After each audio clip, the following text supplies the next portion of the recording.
अस्सलाम वालेकुम नाज़रीन, मैं लीर असद हूं और आप देख रहे हैं मेरा सोशल मीडिया ऑफिशियल भेद पागल। आज जमात के हवाले से बहुत अहम तरीन डेवलपमेंट्स होने जा रही है। आज 27 जुलाई इतवार का दिन है। जिस तरह से आपने देखा सुबह सवेरे एक खत मौसूल हो रहा है, सोशल मीडिया पर एक वायरल हो रहा है कि और जमात के जो है चीफ खलीफा खलीफों के चीफ खलीफा मतलब के उनको हटा दिया गया है। और जमात के मतलब के कादिर बख्श मंगनी साहब जो कि मौजूद शख्सियत है और उन्होंने जो है खिदमत अंजाम दी है चंद सालों में। जिस तरह से पिछले चंद सालों में याद रहे कि ये सैयद मर्दान शाह रहमतुल्लाह अलैह ने उनके वालिद की वफात के बाद उनकी ऊपर जिस तरह से आपने देखा जिम्मेदारियां सौंपी थी और उसके बाद अब नए नए खलीफा को चेंजिंग की हो रही है और उसके बाद हुर्जमात के जो है चीफ खलीफा को भी चेंज किया गया है। लेकिन बड़ी बात ये नहीं कि चेंज किया गया है, ये सारी चीजें उनको हमें कोई भी मतलब ही नहीं।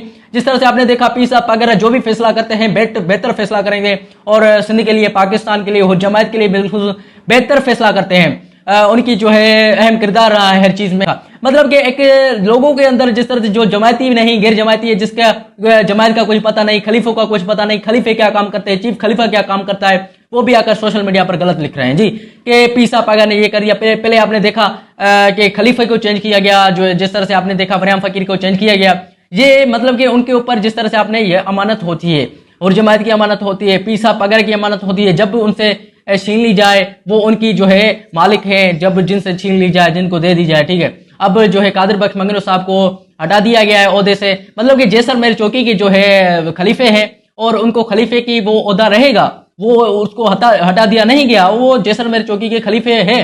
लेकिन जिस तरह से आपने देखा चीफ खलीफा जो कि खलीफों के बड़े होते हैं, चीफ होते हैं खलीफे के, वो कादिर बख्श मंगनी भी साहब भी थे और मतलब के जैसलमेर चौकी के भी खलीफा थे। मतलब दोनों ओहदे उनके ऊपर थे और दोनों जिम्मेदारियां उनके ऊपर थी। ये सैयद मर्दान शाह रहमतुल्लाह अलैह ने जो है 2007 में इनके ऊपर जिम्मेदारी सौंपी थी। जब इनके वालिद मोहतरम फकीर अब्दुल्ला जो कि उनकी वफात हुई तो उनके बाद इनके ऊपर जिम्मेदारी सौंपी गई। अब देखा जाए तो कौन से नए खलीफे चेंजिंग होते हैं, नई नई क्या चीजें होती हैं जिस पर कोई मतलब ही नहीं। हमारे जमाती को ना इन पर जो है तफसील करने की जरूरत है, ना ही किसी गैर जमाती का तो कोई दखल अंदाजी की जरूरत ही कोई नहीं। ये जिनको पता ही नहीं कि जमात क्या होती है, जिसका कोई पता ही नहीं, मतलब कि उनका कोई मतलब ही नहीं, वो भी आकर सोशल मीडिया पर लिख रहे हैं जी पीर साहब अगर ने ये कर दिया, पीर साहब अगर ने फला खलीफे को चेंज कर लिया। मतलब गलत बातें लिखना, ये सारी चीजें करना उनका कोई भी काम नहीं। ऐसे काम ना करे तो बेहतर होगा और अंदरूनी तौर पर किसी के भी मामलात को दखलंदाज ना करे तो बेहतर होगा।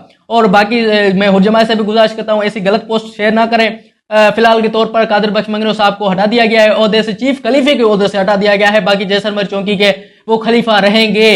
तो ये सारी चीजें मतलब कि क्लियर हो गई हैं। सुबह सवेरे मुझे एक खत मौसूल होता है, जब मैं उठा तो मुझे एक खत मौसूल होता है, बाकायदा तौर पर मोहर लगी होती है, बाकायदा सारी तफसील लिखी होती है, सोशल मीडिया पर वायरल हो रहा है।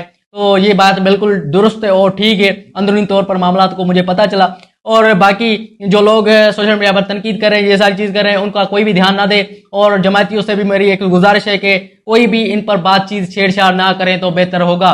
जो भी पीर साहब अगर फैसला करेंगे, अब नए खलीफा किसको मुकर्रर करते हैं वो उनका काम है और हमारा हुक्म सर आंखों पर है, उनका हुक्म हमारी आंखों पर, सर आंखों पर है। तो मुझे जी मिलते हैं कि नहीं वीडियो, अपना ख्याल रखिएगा। अल्लाह हाफिज। पाकिस्तान जिंदाबाद, पाक फौज, इंदाबाद, भेद पागरा।